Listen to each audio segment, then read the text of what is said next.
Hello guys, welcome to talk anime. मैं आ गया हूँ सोलो लेवलिंग के सीजन 3 के एक और एपिसोड के साथ। मुझे मालूम है इस बार ये एपिसोड आने में थोड़ा टाइम लग गया, पर अब से हम सोलो लेवलिंग पूरा खत्म करने वाले हैं। तो चैनल को सब्सक्राइब करना तो बिल्कुल ही मत भूलना। वीडियो को लाइक कर दो and let's start the video. पिछले एपिसोड में हमने देखा कि फाइनली जिन्नू ने सिस्टम के आर्किटेक्ट को हरा दिया है। जिन्नू को वहाँ से कुछ बातें तो पता चला, पर अभी भी काफी सारे क्वेश्चंस अनआंसर्ड है। अब आगे हम देखते हैं डंजन का बाहर का सीन। वहाँ मौजूद हंटर काफी घबराहट में थे कि 1 घंटे से भी ज्यादा हो गया, अंदर चल क्या रहा है।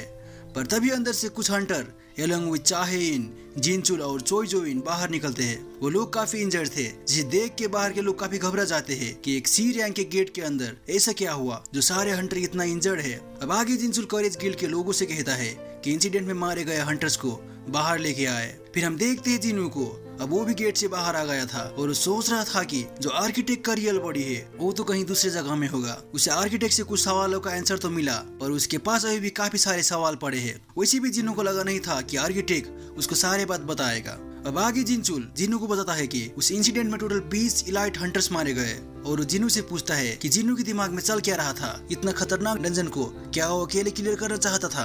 तो रेस्पॉन्स में जिन्नू बताता है कि उसने करेज गिल्ड के लोगों को एसोसिएशन में रिपोर्ट करने को कहा था, पर उसे लगा नहीं था कि कोई उसका हेल्प करने आएगा, तो उसका पास और कोई ऑप्शन भी नहीं था।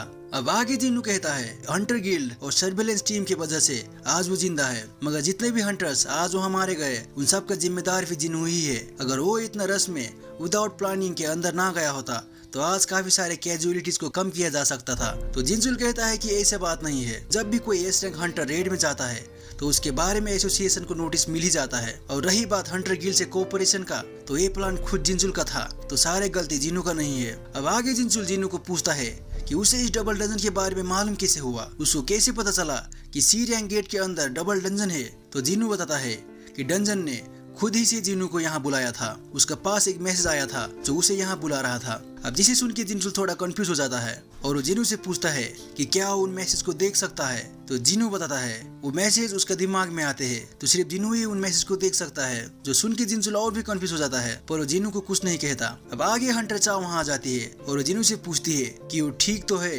पर जिन्नू अब इतना थक चुका था कि वो चा को कुछ कहने से पहले ही बेहोश होकर जमीन पर गिर जाता है, जिसे वहाँ के सारे लोग काफी घबरा जाते हैं। अब सीन शिफ्ट होता है और हम देखते हैं जापान के एस रैंक डंजन का सीन, जहाँ 2 लाख टन माना क्रिस्टल उस गेट के आसपास गिराया गया है। अब यूरी भी वहाँ बैरियर को क्रिएट करने के लिए रेडी हो चुका है, पर यूरी सेंस करता है वहाँ कोई स्ट्रॉन्ग चीज आसपास है, पर वो कोई इंसान नहीं है। तो यूरी उसको कहता है who are you, show yourself. और हम देखते हैं दूर एक बिल्डिंग के टॉप में एक इंसान जैसे दिखने वाला क्रिएचर, वो यूरी की तारीफ करते हुए कहता है कि a man with sharp sense. पर कोई बात नहीं, सारे चीजें अकॉर्डिंग टू प्लान ही जा रहे हैं। ट्रेजेडी अब कुछ ही दूरी में है। अब काफी सारे सोल्जर और टैंक उस गेट के आसपास डिप्लॉय करे जाते हैं, जिसे देख के वहाँ मौजूद ब्लेड गिल्ड के एक लेडी हंटर कहती है कि बीस्ट के खिलाफ मॉडर्न फायर आर्म्स इफेक्टिव नहीं है, तो इन सोल्जर्स और टैंक्स को आगे लाने का क्या फायदा। तो दूसरा हंटर बताता है कि अगर बाय एनी चांस यूरी का प्लान फेल हो गया तो उन्हें कोई चाहिए होगा to buy some time for front line hunter to prepare an attack. अब आगे हम देखते हैं यूरी अपने साथ मौजूद एक जापान हंटर एसोसिएशन के एजेंट से पूछता है कि कितने एस रैंक हंटर वहाँ उस वक्त मौजूद है। तो एजेंट बताता है कि टोटल 15 एस रैंक हंटर उस गेट को टैकल करने के लिए मौजूद है, जिसे यूरी थोड़ा सरप्राइज हो जाता है कि इतना मैसिव गेट अपीयर हुआ है और सिर्फ 15 एस रैंक हंटर ही वहाँ मौजूद है। और वो कहता है कि अमेरिकन लोग कर क्या रहे हैं, क्या उन्हें पता नहीं कि जापान में एक एस रैंक गेट स्पॉन हुआ है। तो एजेंट बताता है कि सिर्फ जापान में ही नहीं, वर्ल्ड के बहुत सारे जगह में काफी सारे एस रैंक गेट स्पॉन हुए हैं, जैसे कि इंडिया, यूके, जापान। तो सारे एस रैंक हंटर इधर उधर बढ़ गए हैं, इसलिए वो यहाँ नहीं आ सके। तभी हम देखते हैं वो गेट अब क्रैक होने लगता है और फाइनली डंजन ब्रेक हो जाता है। अब सीन शिफ्ट होता है जिन्नू पर। हम देखते हैं जिन्नू अभी अभी उठा है और वो खुद को एक हॉस्पिटल में पाता है, और तभी वहाँ जिन्हो भी आ जाता है। अब आगे जिन्नू जिन्हो से पूछता है कि उसे हुआ क्या था। तो जिन्हो कहता है कि वो काफी डर गया था जिन्नू को ऐसे अचानक से बेहोश होते देख, और जिन्नू पूरा 3 दिन तक सोया। भाई ये तो होना ही था, उसने बैटल भी नॉन स्टॉप किया था, ना कोई पोशन और ना कोई शैडो सोल्जर के साथ। तो जिन्हो भी यही सोचता है कि उसने सारा वीक ब्रेक नहीं लिया था, तो ये तो होना ही था। और जिन्हो अब बार बार वही वार के बारे में सोच रहा था जो वार आर्किटेक्ट ने उसे दिखाया था। तभी जिन्हो रियलाइज करता है अगर वो 3 दिन तक सोया तो इसका मतलब जापान का गेट डंजन ब्रेक हो गया होगा। और वो जिन्हो से पूछता है कि आखिर में हुआ क्या था। और हम देखते हैं जापान के डंजन ब्रेक के बाद वहाँ हुआ क्या था। हम देखते हैं डंजन ब्रेक होते ही उस डंजन से एक बड़ा जायंट बाहर निकलता है, जिसे देख के वहाँ के लोग काफी सरप्राइज हो जाते हैं, क्योंकि जायंट एक ए रैंक के गेट में एज ए बॉस पाए जाते हैं। तो ये एस रैंक गेट में जायंट का होना तो काफी सरप्राइजिंग था। अब ये देख के यूरी तो काफी खुश हो जाता है। उसे लगता है कि अगर एक एस रैंक गेट से एक जायंट बाहर आ रहा है तो ये काम काफी इजी पीजी होने वाला है। और वो वहाँ मौजूद माना क्रिस्टल से माना एब्जॉर्ब करके उस गेट के चारों ओर काफी बड़ा बैरियर बना देता है, जिससे कोई भी चीज उस गेट से बाहर ना आ पाए। और होता भी वैसे ही है। वो जायंट काफी स्ट्रगल करता है पर उस बैरियर को तोड़ नहीं पाता, जिससे यूरी काफी खुश हो जाता है। तभी हम देखते हैं एक उससे भी बड़ा जायंट उस गेट से बाहर निकलता है और बाहर आते ही पहले वाला जायंट का सर पकड़ के उसको जोर से जमीन पर पटक देता है। अब आगे वो अपना स्वॉर्ड से सिर्फ एक स्लैश में यूरी का बैरियर को काट देता है। भाई लिटरली जिस बैरियर का यूरी इतना तारीफ कर रहा था उसको सिर्फ एक ही स्लैश में, तो आप सोच सकते हो कि ये जायंट कितना स्ट्रॉन्ग है। अब ये देख के यूरी काफी डर जाता है, उसका लिटरली फट के 4 हो जाता है। अब सीन शिफ्ट होता है बैक टू संग जिन्हो। जिन्हो संग जिन्हो को बताता है कि जापान का रेट फेल हो गया। अब नेक्स्ट सीन में हम देखते हैं जिन्हो का पापा चेयरमैन यू को, जो अभी अभी सो के उठे थे, और वो अपना सिक्योरिटी से पूछते हैं कि वो कितना देर तक सोए, क्योंकि उन्होंने अपना सिक्योरिटी को बोला था कि अगर वो 24 घंटे से पहले ना उठे तो उनको तुरंत हॉस्पिटल ले जाया जाए। तो उनका सिक्योरिटी बताता है कि वो 23 घंटे और 26 मिनट तक सोए। वो अब उन्हें हॉस्पिटल ले जाने के लिए तैयार ही था। तो हम सबको सीजन 2 में ही मालूम हो गया था कि जिन्हो के पापा को इटर्नल स्लम्बर नाम का एक बीमारी है, जो जिन्हो की माँ को भी हुआ था। इस बीमारी में लोग अक्सर कोमा में चले जाते हैं और कभी वापस नहीं आते। लेकिन चेयरमैन सोनियो को इस बीमारी का सिम्टम्स आना अभी अभी शुरू हुआ है, तो वो अभी पूरी तरह कोमा में नहीं गए हैं, बस अचानक कुछ घंटों के लिए बेहोश हो जाते हैं। अब आगे उनका सिक्योरिटी उन्हें कहता है कि उसके पास उन्हें बताने के लिए 2 बातें हैं। पहला, संग जिन्हो का मम जिनको भी इटर्नल स्लम्बर हुआ था वो अब ठीक हो गई है। तो ये सुन के जिन्हो का फादर काफी शौक हो जाते हैं और वो सोचने लगते हैं कि क्या जिन्हो ने अपना माँ को क्योर किया, क्या उसके पास इटर्नल स्लम्बर को क्योर करने का पावर है। अब आगे वो अपने सिक्योरिटी से पूछते हैं कि दूसरा बात क्या है, तो वो कहता है कि उनसे मिलने कोई आया है। और हम देखते हैं एक औरत को, वो शायद जिन्हो का मॉम है। सीन शिफ्ट होता है जापान में। वो बड़ा वाला जायंट यूरी को पकड़ के उसे एक ही बार में निगल लेता है। ले भाई, ये जायंट है, एक एस रैंक हंटर को एक ही बार में पेल दिया। अब आगे बहुत सारे टैंक्स और हेलीकॉप्टर उस जायंट पर अटैक करने लगते हैं। तभी हम देखते हैं ब्लेड गिल का एक हंटर को, वो अपना बाकी मेंबर्स को कहता है कि ये मॉडर्न वेपन्स जायंट्स के अगेंस्ट काम नहीं करते, तो चलो इन जायंट्स को खत्म करते हैं। और आगे वो और एक लेडी हंटर उस जायंट के ऊपर अटैक कर देते हैं और एक तगड़ा फाइट शुरू हो जाता है। आगे वो लेडी हंटर सोचती है कि अगर वो उस जायंट की आंख फोड़ देगी तो जायंट उनका मूवमेंट देख नहीं पाएगा। ये सोच के वो उस जायंट की आंखों पर अटैक कर देती है, पर वो जायंट उस अटैक को प्रेडिक्ट कर लेता है और उस लेडी हंटर की ओर एक जोर का स्लैश करता है, जिसे वो हंटर बाल बाल बचती है और वो कहती है इतना बड़ा होने के बावजूद भी ये जायंट कितना फास्ट है, दिस बीस्ट इज इनसेन। अब आगे हम देखते हैं ये सारे चीजें संग जिन्हो घर बैठे टीवी पर देख रहा था और वो सोचने लगता है कि अगर ऐसा ही चला तो ये गेट जेजो आइलैंड की तरह पूरे एशिया को रिस्क में डाल सकता है, तो उसे जल्दी वहाँ जाना चाहिए। पर तभी जिन्हो का बहन जिन्हा वहाँ आ जाती है और जिन्हो को कहती है कि वो उस रेड में ना जाए। अभी सुन के जिन्हो काफी सरप्राइज हो जाता है और वो जिन्हा से पूछता है कि वो कहना क्या चाहती है। तो जिन्हा कहती है उसे मालूम है जिन्हो उस रेड में जाने वाला है। अब ये सुन के जिन्हो कहता है कि वो कहीं नहीं जाने वाला, वो काफी थक चुका है, तो वो अब एक लंबा ब्रेक लेने वाला है। अब आगे हम देखते हैं जिन्हो को एक पार्क में बैठे बेरू से बात करते हुए। वो बेरू से पूछता है कि क्या वो जिन्हा को देख रहा है, जिन्हा कैसी है। तो बेरू बताता है जिन्हा काफी डिप्रेस हो गई है, वो सोने के सिवाय कुछ नहीं करती। तब ये सुन के जिन्हो सोचता है कि उस इंसिडेंट की वजह से शायद जिन्हा डर गई होगी। जिन्हा ने 4 साल आगे मेरे पहले रेड के बाद मुझे कभी रेड में जाने से रोका नहीं था। तो जिन्हो अब काफी कंफ्यूज हो जाता है कि क्या करे। तभी एक कार वहाँ जाता है और जिन्हो उस कार में बैठ जाता है। आगे वो कार एक बिल्डिंग में रुकता है जहाँ अंदर होते हैं चेयरमैन यो, जिन्हो का बाप। आगे जिन्हो उनसे पूछता है उन्होंने जिन्हो को यहाँ क्यों बुलाया है, उन्हें संग जिन्हो से क्या काम है। तो चेयरमैन यो जिन्हो के आगे एक ब्लैंक चेक रखते हुए कहते हैं मिस्टर संग जिन्हो, मुझे आपको एरोगेंट अमीर इंसान मत सोचना जिसे लगता है कि सारी चीजें पैसे से खरीदी जा सकती है, खासकर बात जब एक एस रैंक हंटर से डील करने का हो। ये चेक बस मेरी तरफ से आपके लिए तोहफा है। तो ये देख के जिन्हो सोचने लगता है कि चेयरमैन यो उसे गिल्ड में ज्वाइन करने के लिए तो नहीं बुलाया है और वो चाहते हैं कि ये बातें इस रूम से बाहर ना जाए। तो आगे जिन्हो उनसे पूछता है कि वो आखिर में चाहते क्या है। तो चेयरमैन यो बताते हैं कि उन्हें भी इटर्नल स्लम्बर हो गया है, जो जिनो के माँ को भी हुआ था। जो सुन के जिनो थोड़ा सरप्राइज हो जाता है। फिर जिनो उनसे पूछता है कि क्या ये बात जिनो को मालूम है। तो वो बताते हैं कि सिर्फ 3 लोगों को ये बात मालूम है, उनका बीबी, सिक्योरिटी और उनका डॉक्टर को। फिर जिनो उनसे कहता है कि अब तो उसे भी ये बात मालूम हो गया है। तो वो कहते हैं हाँ। अब आगे चेयरमैन यो बताते हैं कि जब उन्होंने इस बीमारी के लिए दुनिया भर में इलाज ढूंढने की कोशिश की तो उन्हें ये बात पता चला कि जिनो की माँ ने उस बीमारी से रिकवर कर लिया है। और जिनो से कहते हैं ये कोई इंसिडेंस नहीं हो सकता कि सिर्फ तुम्हारी माँ ही इस बीमारी से ठीक हो गई है, सच में तुमने कुछ किया होगा। तो मिस्टर संग जिनो, मुझे तुमसे बस सच्चाई चाहिए, और अगर इस बीमारी से छुटकारा दिलाने में आप मेरा हेल्प करोगे तो मैं आपके काइंडनेस को कभी नहीं भूलूंगा। तो ये सुन के जिनो को लगता है कि आज उसे बार बार कोई डिसीजन लेने के लिए मजबूर किया जा रहा है। अब ऐसी नहीं खत्म होता है। अब आगे हम देखते हैं जापान वाला गेट, जहां एक रिपोर्टर हेलीकॉप्टर से रिपोर्ट कर रहा है कि जायंट सारे शहर और वहां के लोगों को खत्म कर रहे हैं, पर उनमें से सबसे बड़ा वाला जायंट सिर्फ गेट के आगे बैठा है और वो कुछ नहीं कर रहा है। अब ऐसा लग रहा है कि वो उस गेट को गार्ड कर रहा है या तो किसी का वेट। अब आगे हमें पता चलता है कि डंजन ब्रेक हुआ 2 दिन हो गए हैं। टोटल 31 जायंट उस गेट से बाहर निकले थे, उनमें से सिर्फ 2 को हंटर्स ने मार पाया है। अब आगे वो रिपोर्टर कहता है हमें पता नहीं कि सारे चीजें डिस्ट्रॉय होने से पहले हम उन जायंट को रोक सकते हैं या नहीं। अब सीन शिफ्ट होता है जिनो पर। उसने डिसाइड कर लिया कि वो जापान जाएगा, जिसे सुन के जिनहो काफी सरप्राइज हो जाता है और वो संग जिनो को रोकने लगता है। वो जिनो से कहता है कि इस बार गेट काफी बड़ा है, मॉन्स्टर भी काफी बड़े बड़े हैं, तो जिनो को वहां जाने से पहले सोचना चाहिए। पर जिनो बताता है अगर उसने ए रेड कंप्लीट कर दिया तो आर्जिन गिल्ड का नाम सारा दुनिया में फैल जाएगा, तो उसे वहां जाना पड़ेगा। और आगे जिनो सोचने लगता है कि जिन्हो ने इससे पहले उसे कभी नहीं रोका था, वो उस पर ट्रस्ट करता था, पर उसका सोचना जायज है। इस बार ये गेट टोटली डिफरेंट लेवल का है। तभी जिन्हो अचानक से कहता है कि ऑल राइट ह्यूमनिम, आई कम विथ यू। इसे जिन्हो थोड़ा सरप्राइज हो जाता है। आगे जिन्हो बताता है कि पिछले सारे बड़े इंसिडेंट जैसे कि red gate, Jeju island, double dozen, इन सब इंसिडेंट की न्यूज में जिन्हो कहीं नहीं दिखा, तो इस बार वो जिन्हो के साथ जाना चाहता है। फिर जिन्हो उससे कहता है कि अभी तो वो जिन्हो को रोक रहा था, उसे पता तो है ना कि जिन्हो कहाँ जा रहा है। तो जिन्हो बताता है कि उसे मालूम है, और वो कहता है वो जिन्हो को ट्रस्ट करता है। जब तक जिन्हो सेफ रहेगा जिन्हो भी सेफ रहेगा। ये सुन के तो जिन्हो दंग रह जाता है।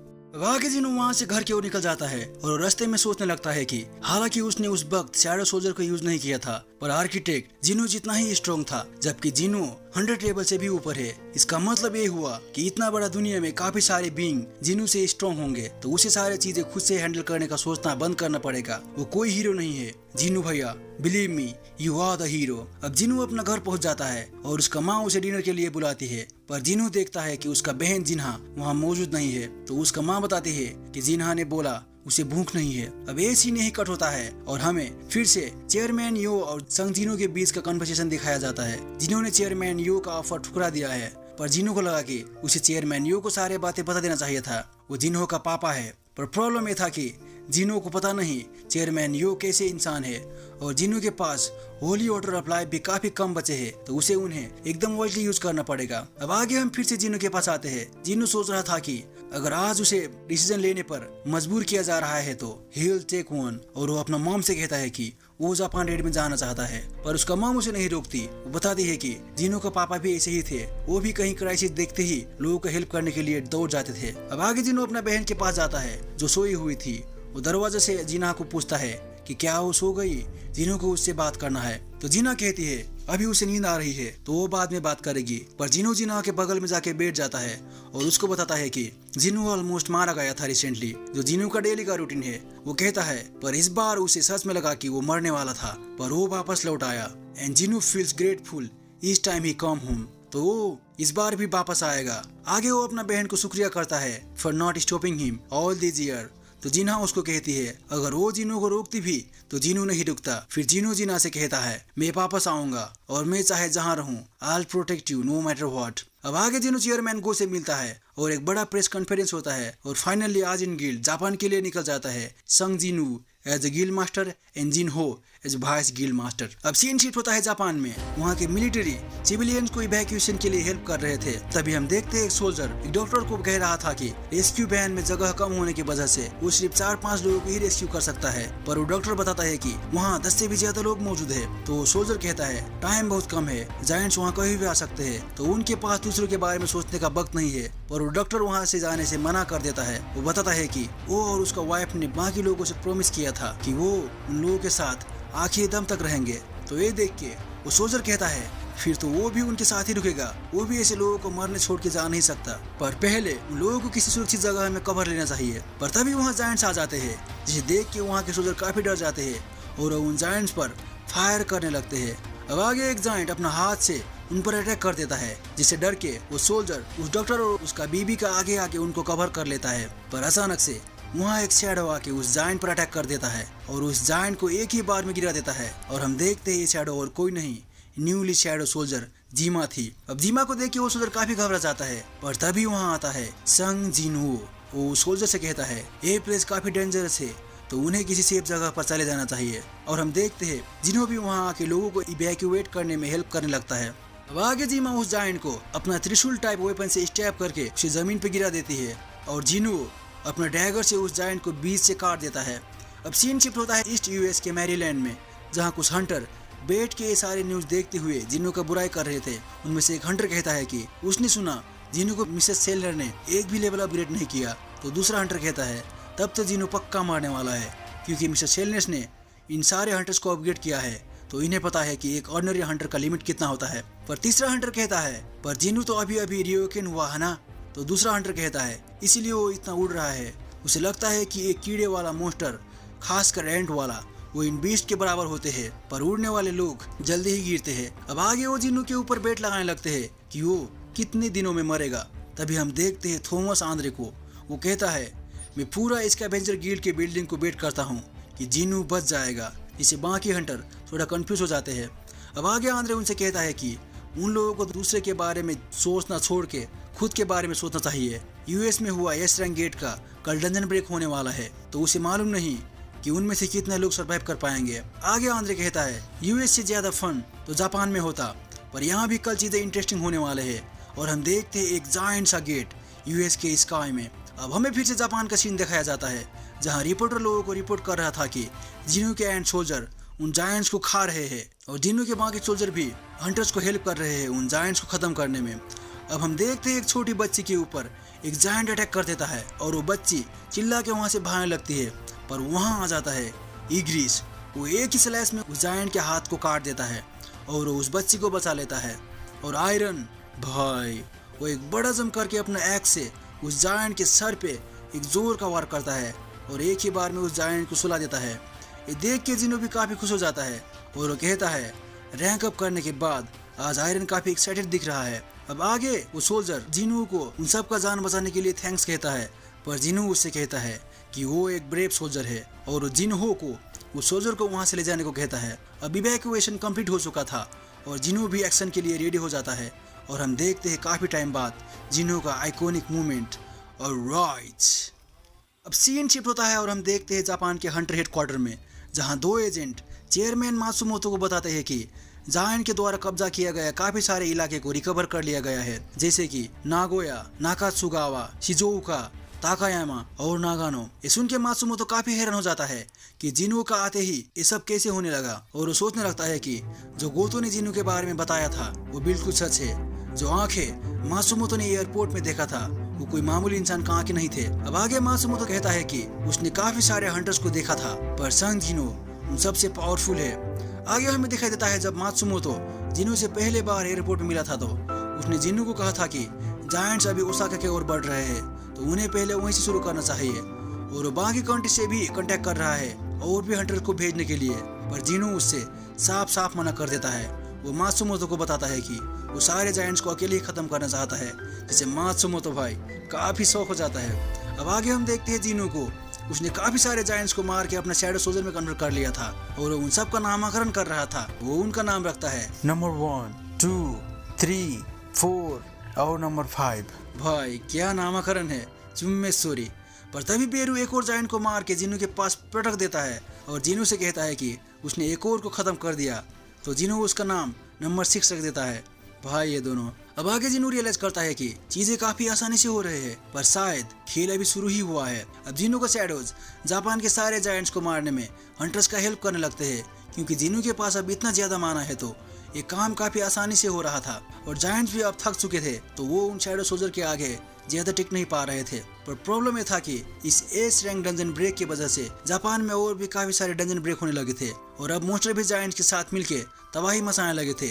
इसीलिए उनको इवैक्यूएशन और मॉन्स्टर का एग्जीक्यूशन भी साथ में करना था। और डंजन ब्रेक का 7वां रात में हम देखते हैं जिन्हो और जिन्हो एरिया का स्काउटिंग कर रहे थे। डंजन के आसपास का सारे एरिया अब तबाह हो चुका था। तभी उनके पास हानेकावा आती है और जिन्हो उससे पूछता है कि आसपास कोई हंटर है या नहीं। तो हानेकावा बताती है टोक्यो में हानेकावा के अलावा और कोई भी नहीं है, और जिन्हो को बताती है कि 16 एस रैंक हंटर डिस्पैच किए गए थे, इंक्लूडिंग जिन्हो, जिसमें से 6 Japanese, 2 Chinese, 3 Canadian, 1 Russian, 1 UK और फाइनली 2 इंडियन भी थे। भाई तो इंडिया में भी एस रैंक हंटर है और उनमें से 3 मारे गए, यूरी ओर्लोफ, हानजावा कोकी और लुकास होइल। तो ये सुन के जिन्हो वहाँ हुए कैजुअलिटी के बारे में सोचने लगता है कि 3 एस रैंक हंटर मारे गए, इसका मतलब ए रैंक के तो कितने सारे मारे गए होंगे। अब आगे हानेकावा बताती है कि टोटल में 31 जायंट उस गेट से बाहर आए थे, उनमें से एक चाइना की ओर बढ़ रहा है। जापान के पास इतने हंटर्स भी नहीं थे कि वो लोग उन जायंट्स को रोक सके थे और most of the giants group में ही घूम रहे थे, तो उनको हराना और भी मुश्किल हो गया था। पर thanks to Jinho most of the giants खत्म हो गए हैं और बाकी जायंट्स को भी जिन्हो का शैडो आर्मी और दूसरे हंटर्स मिलकर खत्म कर रहे थे। तभी जिन्हो उस बड़े जायंट को देखते हुए कहता है तब तो ठीक है, अब लगता है सिर्फ एक ही बाकी है। पर जिन्हो को अचानक से इस शहर का नजारा कहीं देखा हुआ लगता है और सोचता है कि ये शहर उसको डेमन कैसल का याद दिला रहा है। तो वो रियलाइज करता है क्या डेमन कैसल इस चीज के लिए कोई हिंट था कि वैसे ही सीन रियल वर्ल्ड में भी होने वाला है। जिन्हो अब कंफ्यूज हो जाता है कि आर्किटेक्ट उसे क्या बताना चाहता है, क्योंकि जिन्हो को लगा कि आर्किटेक्ट अब मर गया है, इसलिए जिन्हो ने उससे कुछ नहीं सुना। पर अगर डेमन कैसल एक फ्यूचर का हिंट है तो उसे बस ये चीजें होने से रोकना है, इसीलिए तो जिन्हो ने इन पावर को अटेंड किया था। अब आगे जिन्हो उस फाइनल जायंट से लड़ने के लिए रेडी हो जाता है, पर हानेकावा उसे रुकने को कहती है जब तक बाकी हंटर्स ना आ जाए। पर जिन्हो को किसी दूसरे हंटर का क्या जरूरत, बस उसका शैडो सोल्जर उसका पास हो, दैट्स इनफ। तो जिन्हो कहता है एवरीवन इज हियर। अब हम देखते हैं ब्लेड गिल्ड के बाकी हंटर्स को जो अब अधमरे जायंट्स को मार रहे थे, जिससे वो लेडी हंटर काफी फ्रस्ट्रेट हो जाती है। वो कहती है वो सोल्जर सिर्फ समन है, पर उन्हें इन जायंट से कुछ फर्क ही नहीं पड़ा जिन्हें हराने में हमें कितना तकलीफ हुआ, और अब वो उन सारे जायंट्स को छोड़ के वापस जा रहे हैं, मानो कि उन्होंने इन अधमरे जायंट्स को हमें साफ करने के लिए छोड़ दिया हो। अब आगे हम देखते हैं जिन्हो के सारे सोल्जर अब उसके पास आ चुके थे, इग्रिस, टस्क, आयरन, जीमा और बाकी के सोल्जर्स। तभी बेरू भी उड़ के वहां आ जाता है और जिन्हो और जिन्हो के बीच में एक खतरनाक लैंडिंग करता है। फिर जिन्हो से कहता है कि वो और हानेकावा सिर्फ दूर से ही देखे, और फाइनली जिन्हो समन करता है उन्हीं जायंट शैडो सोल्जर को, और वो अपने सारे सोल्जर से कहता है माय सोल्जर्स चार्ज, और एपिसोड ही खत्म हो जाता है। तो आप लोगों को ये एपिसोड कैसे लगा कमेंट करके जरूर बताना। वीडियो पसंद आया तो वीडियो को लाइक और चैनल को सब्सक्राइब करना बिल्कुल ही मत भूलना। तो मिलते हैं नेक्स्ट वीडियो में, बाय बाय, सायोनारा।